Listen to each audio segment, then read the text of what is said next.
Welcome to Fluent Daily, the English listening channel for advanced learners at B2 and C1 level. Every episode features a rich, flowing conversation in natural English on a topic that is genuinely worth thinking about: history, psychology, science, philosophy, and more. There are no simplified sentences here, no slow speech, no vocabulary drills. Just real English spoken naturally on ideas that matter. Your job is simple. Listen. Let the language wash over you. You don't need to understand every word. Just stay with the conversation, follow the ideas, and let your English do what it's designed to do: absorb. This is Fluent Daily. Let's get into it. If you walk up to, just a random stranger on the street right now and ask them how human beings process grief, they will almost certainly give you the exact same answer. Oh, absolutely. They'll rattle it right off. Right. They'll give you a checklist: denial, anger, bargaining, depression, and acceptance. Yep, the classic 5 stages. It is entirely baked into our cultural DNA at this point.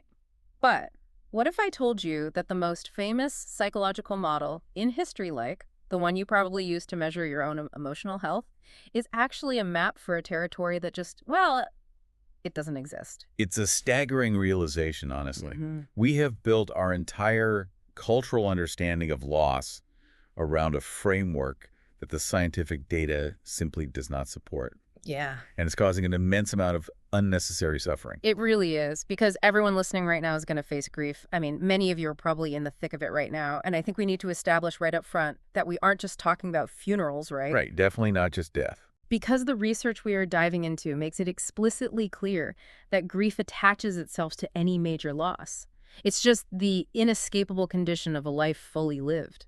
Yeah, loss is loss. Exactly. You can grieve the sudden end of a romantic relationship, or you can grieve a medical diagnosis that robs you of your mobility. You can grieve the closure of a business you poured your soul into, or even just a community you had to leave behind.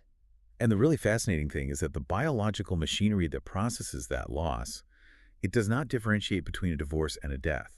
The internal sirens go off all the same. But the societal disconnect in how we handle those sirens is just wild to me. Like, if you look at how traditional societies managed loss for thousands of years, they understood that the individual was compromised. They did. They knew the person couldn't just carry on as normal. Right. So they embedded the loss within these massive, highly structured communal rituals. They had extended mourning periods. They wore specific colors or armbands. It was this visual signal to the entire village, like, hey, I am shattered right now. Give me grace. Lower your expectations of me. Yeah, they externalized the burden.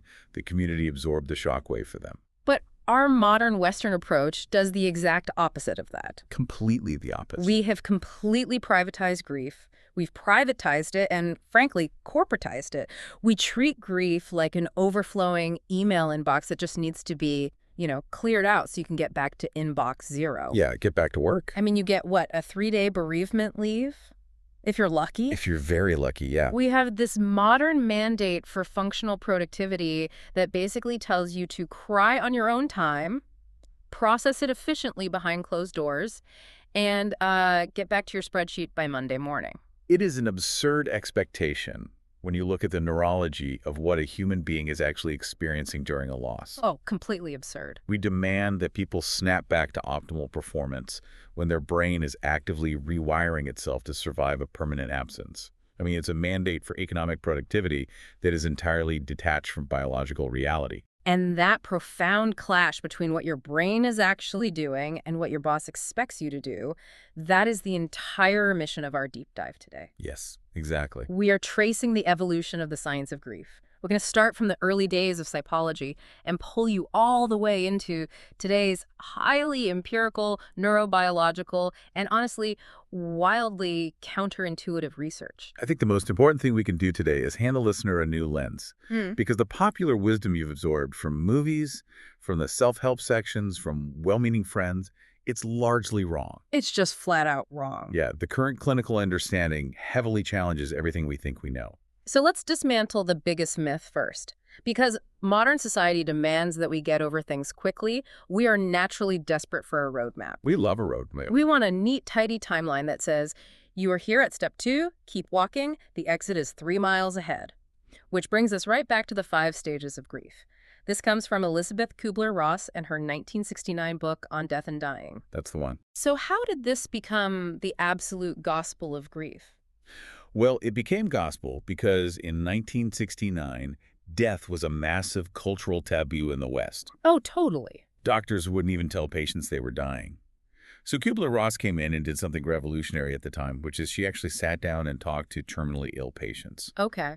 She interviewed them about their internal experiences as they faced their own mortality.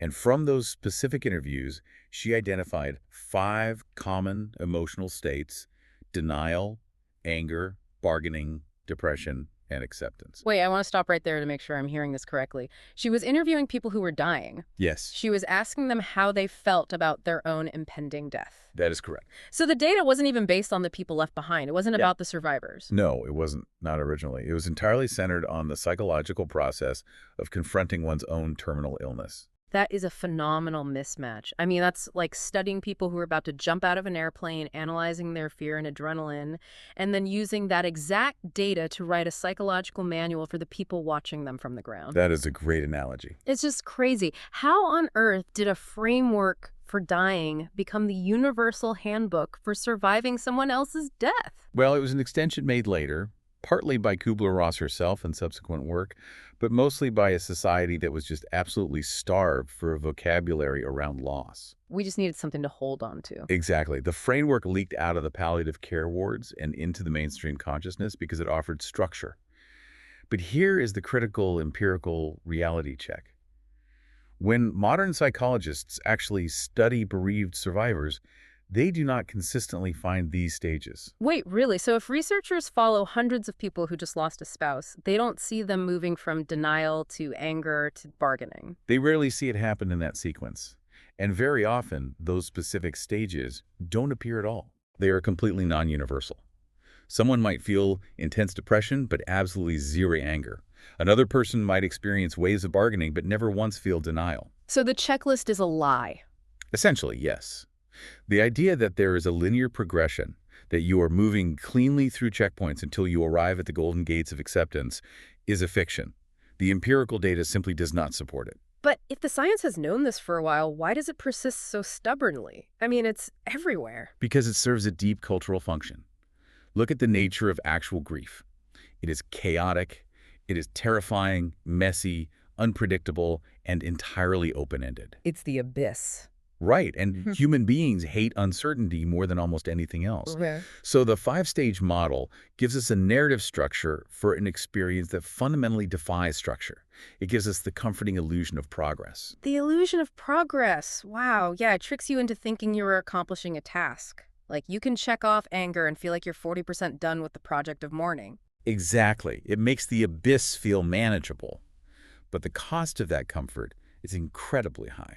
And this is exactly why this matters for you, the listener, because when you hold on to this faulty map, it creates a devastating mismatch with your reality. It really does. Imagine you lose someone you love and you are waiting for the anger phase to hit, but it just never does. Or you skip straight to acceptance on day 2, but then plummet into depression on month 4. Which happens all the time. Right. And if you are comparing your messy, nonlinear reality against this rigid checklist, you are going to conclude that you were doing it wrong. I see this constantly in the literature. People sit in therapists' offices feeling profound guilt, believing they're literally broken because they are quote-unquote failing at grief. Failing at grief. That's so sad. They think there is a correct way to mourn, and because their experience doesn't match the pop culture infographic, they add a layer of shame onto their existing pain.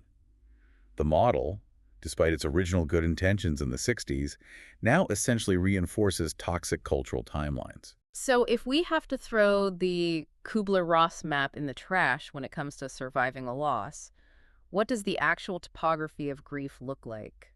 To map the real topography, we have to look at the work of George Bonanno at Columbia University. Okay. His research completely upended the field because of his methodology. He used prospective longitudinal research. Perspective, meaning he didn't just ask people how they felt after the bad thing happened. He was tracking them before the bad thing ever occurred. Which is incredibly difficult to do because obviously you can't predict when people are going to experience a tragic loss. Right. Most grief research historically was retrospective.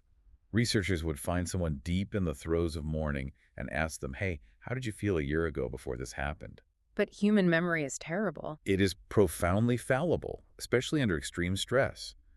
Our current emotional state colors our memories of the past. Yeah, like if I'm miserable right now, I might remember my past as being much happier than it actually was, just by contrast. Precisely. So Bonanno looked at massive long-term studies that were already tracking thousands of people's well-being over decades. Oh, that's smart. When a loss inevitably occurred within that large group, like a spousal death or a sudden bereavement, he could look at their psychological data from before the loss, during the acute aftermath, and years down the line. Okay. And by doing this, he identified 4 actual, empirically verifiable trajectories of grief. And this is where the conventional wisdom gets completely shattered. Let's walk through these 4 paths. Because the most common one, the trajectory that the highest percentage of people fall into, is going to sound almost unbelievable to some people. Yes, it definitely surprises people. It's called resilience. Yes. Okay. Depending on the specific study and the type of loss, between 35% and 65% of bereaved individuals fall into the resilience trajectory. That's a huge number. It is, and this group is characterized by the maintenance of relatively stable, healthy levels of psychological and physical functioning. They don't have a prolonged, dramatic disruption to their ability to live their lives. I really want to pause on this. You are saying that the absolute majority of human beings, up to 65%, do not completely fall apart when they lose someone they love. That is what the data shows. I mean, if I am in that group, if I go back to work and I can still laugh at a joke a week after the funeral, doesn't that just mean I'm in pathological denial? Am I a sociopath? That is exactly what the old psychoanalytic models would tell you. Really? Oh, absolutely. For decades, the clinical assumption was that if you didn't exhibit profound, debilitating distress, you were repressing your emotions, you were avoidant. The theory was that the grief was going to fester subconsciously and explode later. But Bonanno's data says otherwise. Categorically. Yeah. Follow-up interviews and psychological testing with these resilient individuals show no evidence of toxic repression. They weren't just faking it. No, they felt genuine, piercing loss. They missed the person terribly. They had moments of deep sadness. But their baseline capacity to function, to parent their children, to do their jobs, to maintain other relationships, it was never destroyed. I'm trying to visualize this. It's like, think of a car driving down the highway at 60 miles an hour, and it hits a massive foot-deep pothole. Okay. A car with a terrible suspension system is going to blow a tire, crack an axle, and veer straight into the ditch. Right. But a car with an incredibly advanced, highly calibrated suspension system is going to absorb that kinetic energy. The passengers inside absolutely felt the violent jolt. They know they hit a pothole. But the car itself doesn't fly off the road. It just keeps driving. That is a remarkably accurate analogy. Yeah. The resilient individual has a psychological suspension system that is well-equipped to absorb the shock. Yeah. They feel the jolt, but they don't veer into the ditch. Yeah. And framing their experience as emotionally stunted or inadequate just because they didn't crash the car is not only scientifically wrong, it's actively harmful to them. Okay, so that's the majority. But what about the people who do blow a tire and end up in the ditch for a while? That would be the recovery trajectory. This accounts for roughly 25 to 35% of people. Okay. This is the pattern that most closely resembles our cultural expectation of grief. There is a substantial, highly visible decrease in functioning in the acute period right after the loss. They struggle intensely. Right. But over the course of a year or two, you see a gradual, steady return to their pre-loss baseline of well-being. This is the narrative we see in every movie. Like, I was a complete mess for 8 months. I couldn't get out of bed, but slowly I put the pieces of my life back together. Yes. So it is a real phenomenon. It's just not the majority experience. Correct. Then we have the third trajectory, which is chronic grief. This makes up about 10 to 15% of the bereaved. And these are the people who stay in the ditch. Yes. These individuals experience elevated, debilitating distress and functional impairment that does not improve over time. They remain in the ditch for years. Their baseline never recovers. That's heartbreaking. It is. And this pattern is deeply tied to what we now classify clinically as complicated grief, which we will dig into shortly. And there's one more, right? Delayed grief. Yes, delayed grief. The concept here is that someone exhibits stable functioning initially, but then their well-being severely deteriorates months or even years later. Like exploding grief theory. Exactly.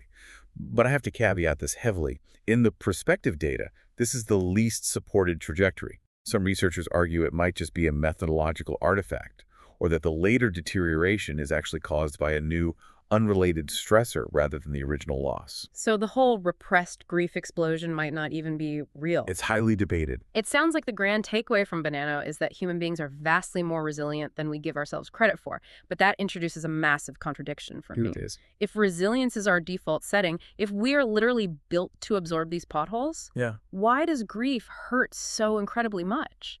I mean, why does a loss cause physical, agonizing, unbearable pain in the acute phase? That is the million-dollar question. To answer that, we have to look completely outside of modern psychology and go back to our evolutionary roots. Yes, we do. To understand why grief feels the way it does, we have to understand how we evolved. And the foundational text for this is John Bowlby's attachment theory, which he developed throughout the 1970s. Right. Bowlby argued that we cannot understand adult grief without understanding infant survival. Okay, walk me through the connection there, because connecting adult mourning to a crying baby seems like a bit of a leap. It does, but think about human evolutionary history on the savannah.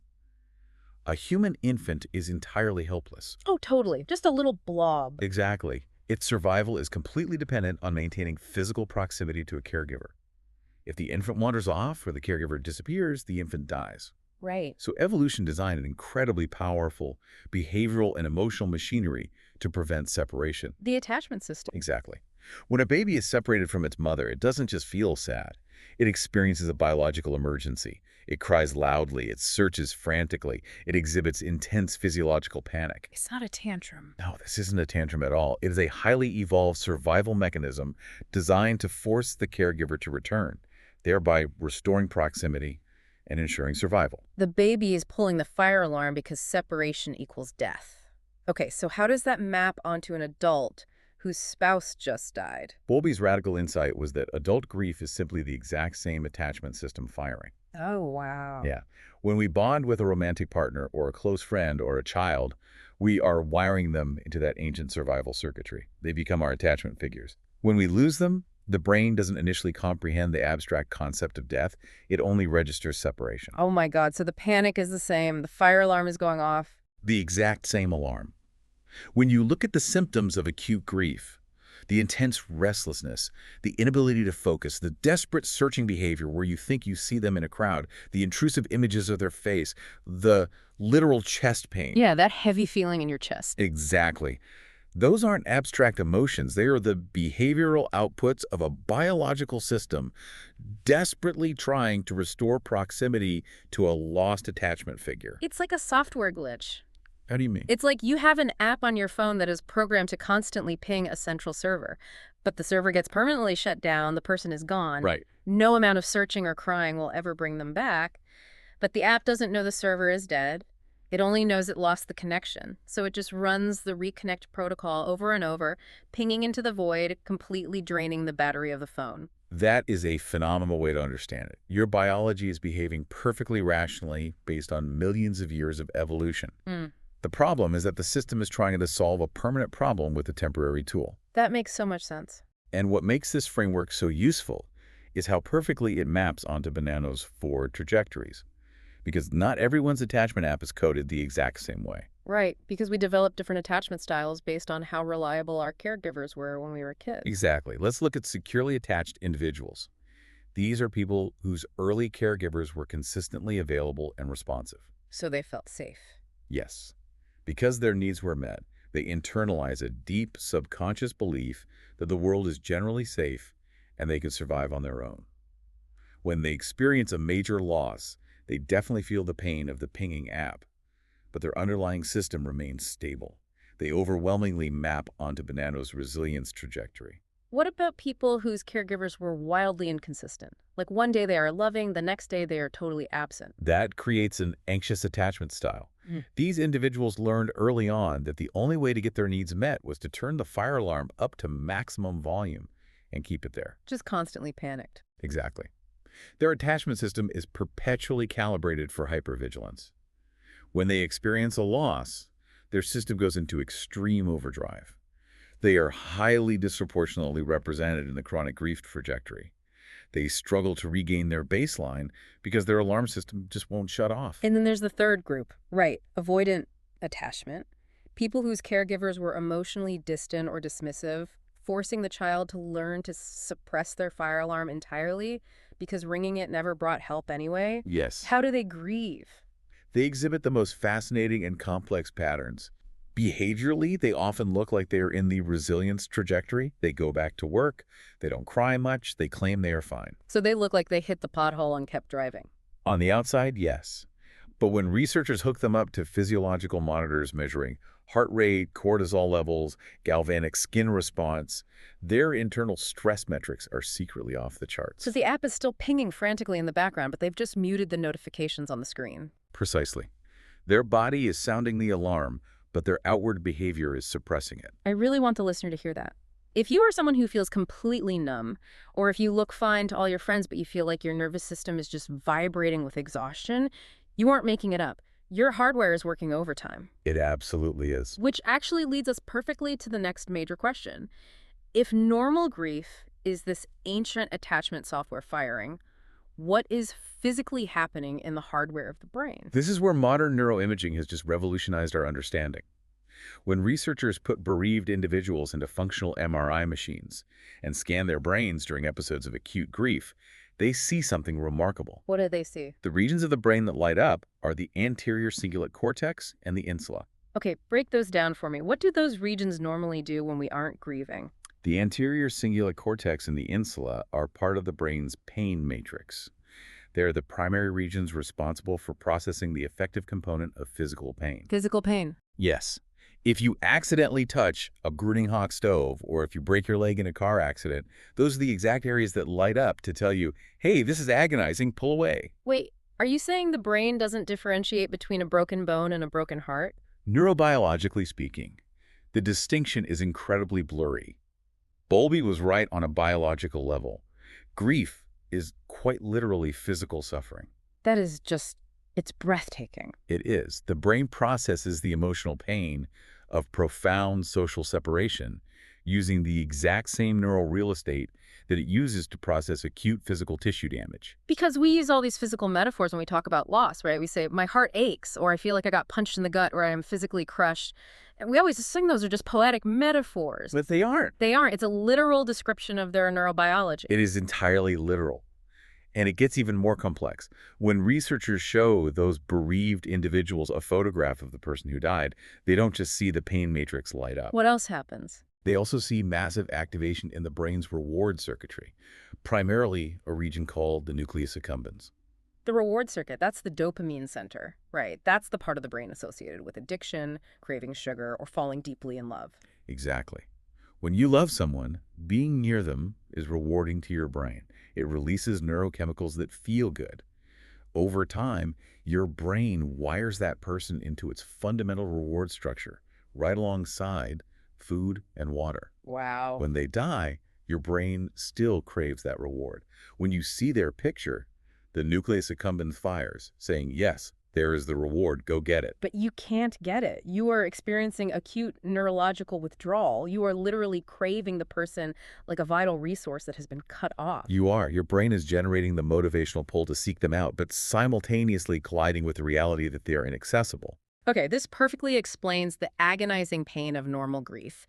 But we talked earlier about Bonanno's chronic trajectory, that 10 to 15% of people who get stuck in the ditch for years. If the brain is a machine, what happens mechanically when that system entirely fails to update? To understand that mechanical failure, we look at the brilliant research of Mary Frances O'Connor.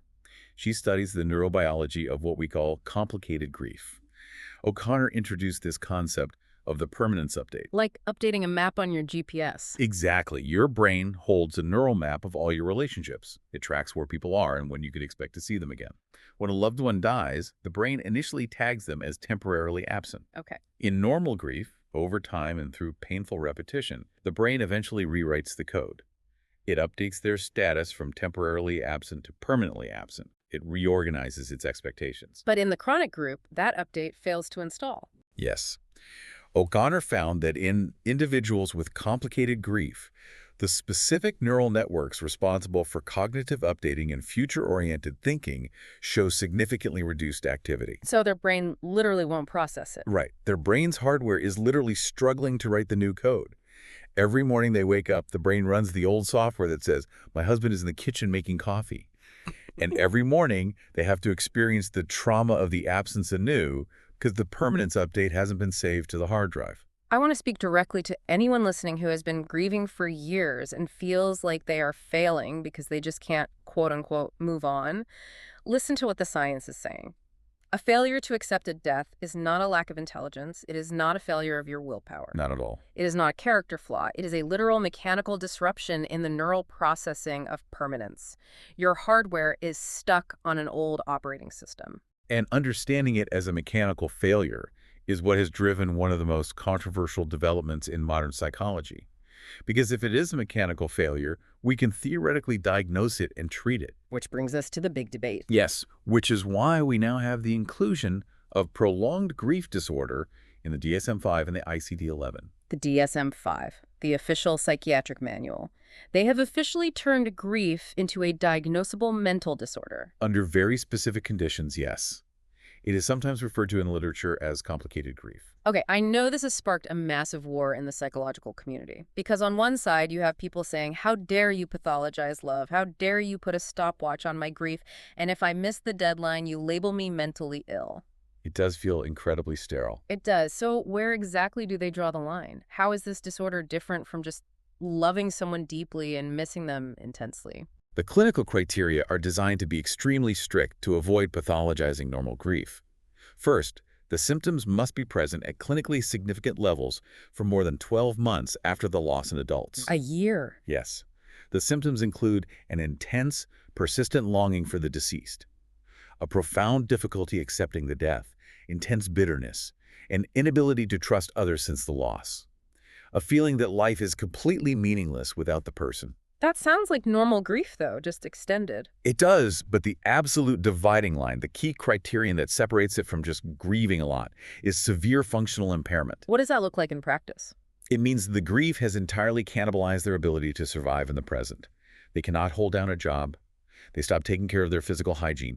They neglect their living children because they're so consumed by the child who died. Oh, I see. Yeah, their daily life is functionally paralyzed by the inability to accept the absence. So it's not just feeling sad, it is the total collapse of the individual's functioning.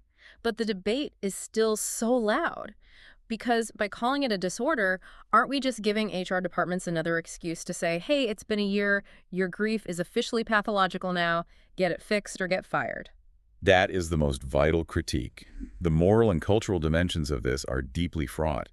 Critics argue correctly that grief shouldn't be squeezed into a medical model just to appease capitalist timelines. Right. However, the clinicians on the other side of the debate point to a deeply practical reality.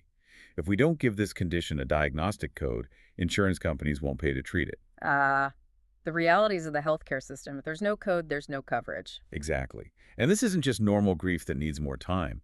These individuals are suffering immensely. Their brain is stuck in a loop of avoidance and rumination. If we refuse to identify them because we are worried about the philosophical implications of pathologizing love, we are abandoning them in the ditch. We're denying them care. Exactly. We are denying them targeted, specialized care that we know actually works. And that care does exist. Our sources heavily highlight the work of Catherine Shear at Columbia University. She developed a specific protocol called complicated grief treatment. How is this different from just, sitting on a couch and talking to a therapist about how sad you are? It is radically different. Standard supportive therapy, where you just vent about your feelings, has been shown to be largely ineffective for complicated grief. Really? Yes. Shear's protocol relies heavily on elements of exposure therapy, which we usually use for PTSD or phobias. Exposure therapy, like making someone who is afraid of spiders look at a spider. How does that work for grief? You can't expose them to a dead person. No, but you expose them to the reality of the loss, which their brain has been aggressively avoiding. The therapist might have the patient recount the story of the death in vivid detail, over and over, recording it and making them listen to it. Wow, that sounds brutal. It is intense. Or they might do in vivo exposure, asking the patient to visit the cemetery they've been avoiding, or to open the closet and touch the clothes they've kept sealed away for 5 years. You are forcing the brain to confront the stimuli it is using to deny permanence. Exactly. You're manually forcing the permanence update. And concurrently, the therapy uses techniques to help the person rebuild their identity. Complicated grief often involves the feeling that I am nothing without them. Yeah. The therapy systematically works to help them set new goals and envision a future where the deceased is absent, but life still holds value.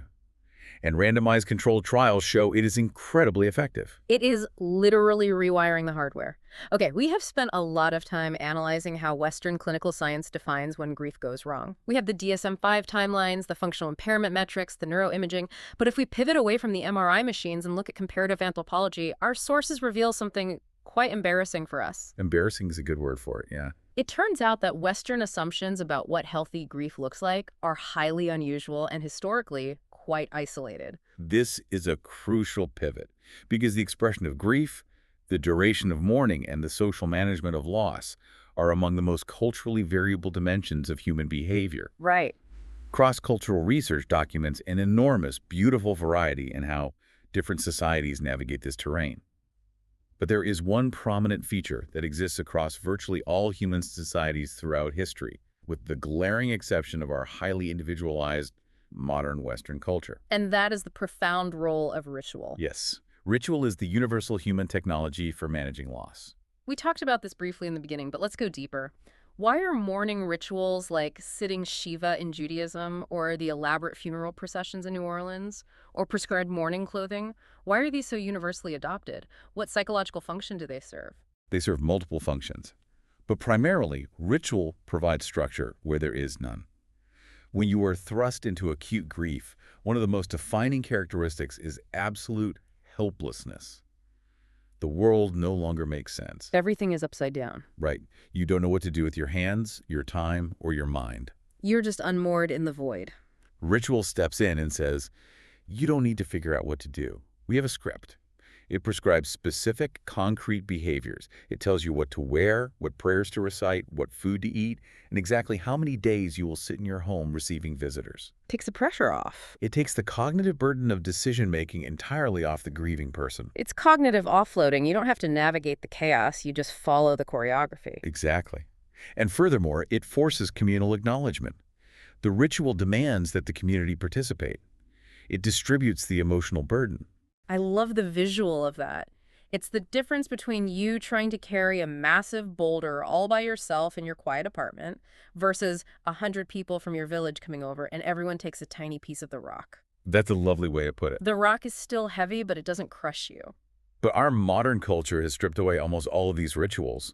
We have a sanitized 2-hour funeral, a quick catered lunch, and then everyone goes home, leaving the individual alone with the boulder. Which is devastating. But there's another major traditional Western idea that anthropology completely shatters.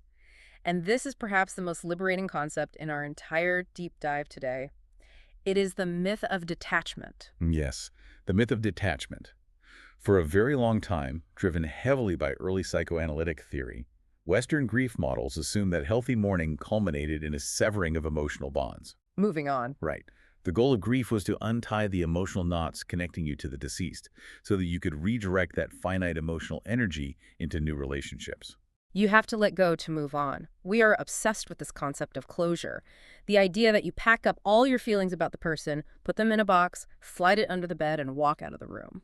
But the anthropological data, and increasingly the psychological data, points to a completely different reality.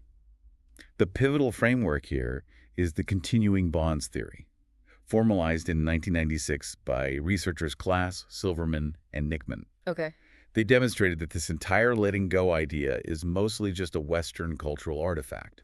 It is not a universal psychological truth. What did they find instead? They found that in the vast majority of cultural contexts, worldwide, maintaining an ongoing active relationship with the deceased is entirely normative. And more importantly, it is supportive of positive mental health outcomes. What does that look like in practice? An active relationship with someone who is dead? It takes many forms. It can be explicit rituals, like the Day of the Dead in Mexico, where families invite the spirits of their ancestors back into their homes to celebrate. Or in Japan, many households maintain a butsudan, a Buddhist altar, where family members talk to their deceased relatives daily, offering them food and reporting on family news. But even outside of organized religion, it happens internally, right? Like keeping a piece of their clothing or having internal conversations with them. Exactly. A widow might internally ask her deceased husband for advice when making a financial decision. A son might wear his late father's watch during a job interview for strength. They are fostering a sense of the person's continued presence and guidance. Continuing bonds theory proves that this is not pathology. It is not denial. You do not have to sever the bond to heal. You just have to transform the bond. You transform it from a physical presence in the external world to an internal presence in your psychological world. I cannot emphasize enough how validating that is. It's hugely validating. If you are listening and you still talk out loud to your mom in the car 5 years after she died, you are not crazy.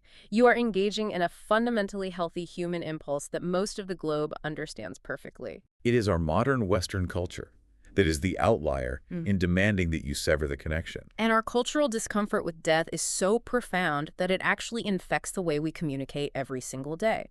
Let's talk about the everyday language of grief, specifically in American English. Because when you look closely, our language is a minefield of avoidance. We rely incredibly heavily on euphemisms. The linguistic conventions we use reveal just how terrified we are of mortality. When someone dies, we go to extraordinary lengths to avoid using the word died. We do. We say they passed away, they passed on, they are no longer with us, they went to a better place, or we say we lost them. Which, if you step back and look at it objectively, is absurd. And it creates a massive, somewhat tragicomic confusion for non-native English speakers. I can only imagine. Imagine you are learning English and your coworker says, "I lost my grandfather this weekend." A perfectly reasonable response would be, "Oh no, have you called the police? Have you checked the hospitals to help find him?" Or they might hear she passed and think it means she passed an exam or walked past a building. The absolute unyielding finality of death is completely masked by the language. These euphemisms do serve a psychological function for the speaker, though. They soften the abruptness. The word dead feels violent. It feels blunt. Yeah, it's harsh. Euphemisms act as a verbal shock absorber, but they ultimately reflect a culture that is trying to buffer itself from the biological reality of the event. We are trying to make death sound like a gentle transition rather than a permanent cessation. And this cultural linguistic fear makes condolence etiquette an absolute nightmare. Every single person listening has stood in line at a wake or stared at a blank sympathy card, frozen in absolute panic, wondering what to say. It's so uncomfortable. Because there are no good words. Let's break down the conventions. The absolute standard is, "I'm so sorry for your loss." Yes, "I'm sorry for your loss" is the default utility phrase. It works across formal and informal contexts. It is safe, but it is somewhat emotionally distant. Then you have "my deepest condolences," which is the formal variant, usually reserved for professional relationships or written cards. And then you have the dangerous ones, the phrases people use when they are trying to fix the pain. Things like, "Everything happens for a reason," or at least they aren't suffering anymore, or they are in a better place. Those phrases are incredibly risky. They carry heavy theological or philosophical assumptions. If you tell a grieving mother that her child is in a better place, you are assuming she shares your religious framework. And if she doesn't. If she doesn't, or if she is currently furious at the universe, that phrase can feel deeply alienating, dismissive, or even highly offensive. You are essentially telling her not to be sad because the outcome is somehow positive. It's toxic positivity applied to a funeral. So what is the best thing to say? When you look at the psychological literature, what actually helps a grieving person? The consensus is remarkably simple. The most appreciated phrase is often the most honest, vulnerable one. "I don't know what to say, but I'm just so sorry." I don't know what to say. Admitting defeat. Yes. It is profound in its simplicity. It is often the most genuine response because it authentically acknowledges the sheer inadequacy of human language in the face of the abyss. That's powerful. It doesn't try to fix the unfixable. It doesn't try to euphemize the reality. It just sits in the uncomfortable, brutal truth of the moment alongside the bereaved person. It's the linguistic equivalent of just sitting down on the bench next to them and staring at the same dark wall. It requires no energy from the grieving person to process. They just know you're there. Exactly. Well, we have covered an incredible, expansive amount of ground today. Let's try to synthesize everything we've unpacked. We started by tearing down the myth of the 5 stages of grief, realizing that there is no neat checklist, no linear timeline, and no correct way to hurt. Right. We looked at George Bonanno's data and normalized the idea of resilience. If you hit the pothole and your suspension system absorbs it, you are not in denial. You are just functioning. And we also mapped the evolutionary and neurological realities. The intense pain you feel is not a metaphor. It is your ancient attachment system firing, desperately trying to restore proximity to a survival figure. A app pinging the dead server. Right. Your brain is craving a reward it can no longer access, and for a small percentage of people, the hardware mechanically struggles to install the update of permanence. And finally, we realize through the lens of global anthropology that holding on to the deceased, talking to them, maintaining that internal bond is a deeply healthy human impulse, not a sign that you are stuck or pathological. It's just beautifully normal. So I want to speak directly to you, the listener, right now. Whatever your grief process looks like, whether you bounce back quickly and felt guilty about it, whether you feel the acute physical ache of that attachment system firing years later, or whether you were just sitting in the messy, chaotic middle, your response is valid. Completely valid. It is part of a vastly complex, deeply evolved biological and cultural tapestry. There is no broken X-ray machine here. There is just a profoundly human experience of love persisting through absence. Which leaves us with a final, perhaps slightly provocative thought to consider. Oh, I'm ready. If modern neuroscience tells us that grief is simply the brain's reward circuitry persisting in love, and if cross-cultural anthropology tells us that maintaining an ongoing bond with the dead is an entirely healthy, normative human behavior, then perhaps our modern Western obsession with finding closure is entirely misplaced. Oh, I really like that framing. If we stop chasing the myth of closure, what should we be aiming for instead? We should perhaps ask ourselves a much harder but far more beautiful question. How might we fundamentally restructure our modern workplaces, our friendships, our rituals, and our daily routines to allow our lost loved ones to walk continuously alongside us, rather than constantly demanding that we leave them behind? That is the perfect place to leave it. Thank you for joining us on this deep dive. Take care of yourselves, and we'll catch you on the next one.